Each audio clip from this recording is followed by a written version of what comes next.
छानशी गोष्ट आहे की 11 मुलं जंगलात गेली, दिवसभर फिरून परत आली आणि परत आल्यानंतर त्यांनी विचारलं की आपल्यातला कुणी विसरलाय का बघा, म्हणून प्रत्येकाने मोजली तर 10च भरली.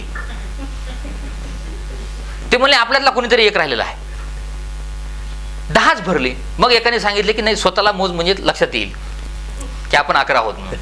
तर आपलं नेमकं असं झालेलं आहे की आपण या सगळ्यांच्या बाहेर राहून काम करतो आणि समाज आपल्याला मोजत नाही. म्हणजे समाज आपल्याला मोजत नाही, मग या अर्थ शब्दाचा अर्थ असा आहे की समाज त्या अर्थाने आपल्याकडे पाहत नाही.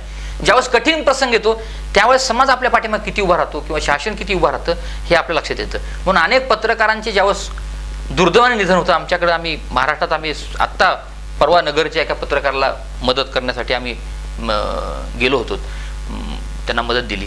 ही वस्तुस्थिती असते की पत्रकार काम करत असतो, जोपर्यंत त्याच्याकडे बॅनर आहे, जोपर्यंत तो लिहितो आहे, तोपर्यंत त्याला मान सन्मान सगळं मिळतं. पण अचानकपणे आता ह्या धावपळी जीवनामध्ये काही दुर्दैवी घटना घडली तर कुटुंबामध्ये त्या दिवशी सुद्धा भागवण्यासारखी परिस्थिती नसते. अशा प्रकारच्या दुर्दैवी घटना आपल्याकडे घडलेल्या आहेत आणि म्हणून समाजानेही या गोष्टीकडे बघितलं पाहिजे